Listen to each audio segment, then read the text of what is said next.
দর্শকবৃন্দ আসসালামু আলাইকুম। এই মুহূর্তে আপনারা দেখতে পাচ্ছেন গ্রিসের মাটিতে কিভাবে লাউ গাছ লাগিয়ে সেই লাউ এক্সপোর্টের মাধ্যমে ইউরোপ কান্ট্রিগুলোতে বাজারজাত করে প্রচুর বৈদেশিক মুদ্রা আর্ন করে কৃষকেরা জীবিকা নির্বাহ করে। এই লাউ মিষ্টিযুক্ত, অনেক সুস্বাদু খেতে, কিছুটা বাংলাদেশের মিষ্টি কুমড়ার মতো।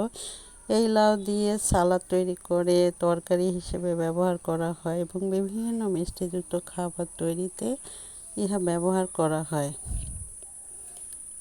দেখুন দর্শকবৃন্দ, গাছে প্রচুর লাউ ধরেছে। মাটিতে দেখেন কত সুন্দর গাছগুলো, অনেক লাউ ধরছে, দেখছেন? অনেক সুন্দর সুন্দর লাউ, হলুদ হলুদ কালার। এই কালারটা দেখতে অনেক ভালো লাগতেছে। আমাদের দেশে সবুজ রঙের লাউ ধরে, আর এখানে দেখেন হলুদ কালারের লাউ ধরছে। এই যে দেখতে পাচ্ছেন,